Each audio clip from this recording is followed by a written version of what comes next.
Boulder's top stories this week. Police arrest a suspect in recent University Hill break-ins. Farmers Market offers local goods for the last few weeks of the season.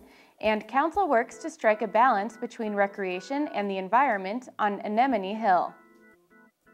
Hi, I'm Natalie Wood. Boulder police have arrested a man suspected of entering 4 Hill residences and attempting to sexually assault a woman. 35-year-old Jason McCullough was arrested on November 6th in connection with crimes that occurred on October 30th. He is charged with 3 counts of criminal trespass, 1 count of burglary, and 1 count of sexual assault. The crimes happened between 4 and 5 a.m. within 1 block of Pennsylvania and Lincoln Place. 4 women in different residences say they were awakened by a man standing over their beds, and when they yelled out, the man ran away. Police identified McCullough as a suspect after witnesses helped investigators develop a sketch of the intruder that was released to the public. The University Hill neighborhood experienced several crime sprees this summer, from break-ins to vandalism. While the area is heavily used, often even during early morning hours, Hill residents say they know their homes can be inviting targets. I thought it was relatively safe when I first moved in, and despite all those break-ins over the summer. But I mean, regardless, I've always kept my doors and windows locked and things like that. But most of the stuff up here is single pane glass. So if someone really wanted to break in, it's like, okay, well, it's not that difficult. The residents I spoke to on the Hill say they are taking extra precautions to avoid break-ins, like locking their doors and windows, and also keeping a close eye on their parked cars. Police continue to provide 11 to 12 officers on the Hill on weekend nights, and they are encouraging residents and business owners in the area to report any suspicious behavior. Many Boulder residents enjoy buying locally grown foods and plants, so it's no surprise that the Boulder Farmers Market draws large crowds. The market on 13th Street is open twice a week from April to November, and with just 2 weeks left in the season, I stopped by to find out just what makes the Boulder Farmers Market so popular. It's a place Boulder residents love to go to get their weekly produce, pastries, and flowers, and even entertainment. I think that we're viewed not only as a farmer's market, but kind of it as an event.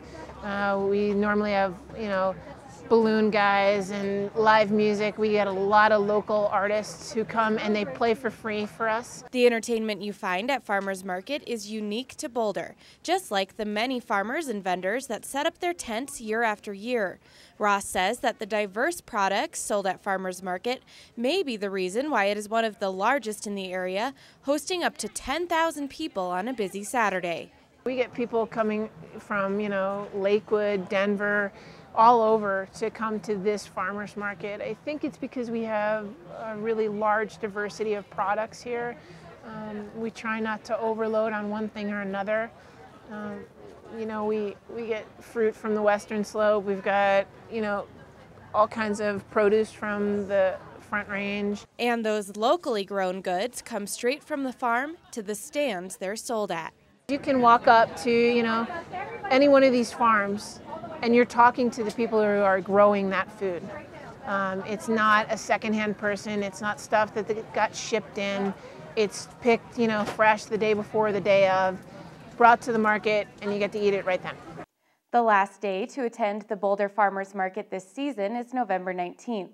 Ross says that although it will be nice to sleep in on Saturdays, she and the rest of the Boulder County Farmers Market team are already looking forward to the market's return next April. City Council on Tuesday once again considered the possibility of a mountain biking trail in the Anemone area, this time one that would stretch from Settlers Park to the South Bowl. But after hearing from a number of community members, Council decided the trail would not meet enough of the mountain biking community's needs to risk potentially negative environmental and wildlife impacts. Several representatives of mountain biking groups agreed with this assessment, but they encouraged Council to leave open the possibility of regional connectors for what they say is an underserved and frustrated population of recreational users. Both the Open Space Board of Trustees and Council members say they support continued exploration of an extension to the Boulder Creek Path, or alternate routes that could link more distant destination points for cyclists with OSMP lands closer to town. Tuesday night's discussion of the protection and use of open space made a fitting backdrop for farewells for 2 council members who have devoted much of their service to preservation of the environment. The November 8th meeting was the final one for Mayor Susan Osborne and Councilmember Crystal Gray, both of whom chose not to run for re-election this year. Gray served on council for 8 years. For 2 of these, she was deputy mayor. Osborne is stepping down after a 4-year term. She was appointed as mayor in 2009.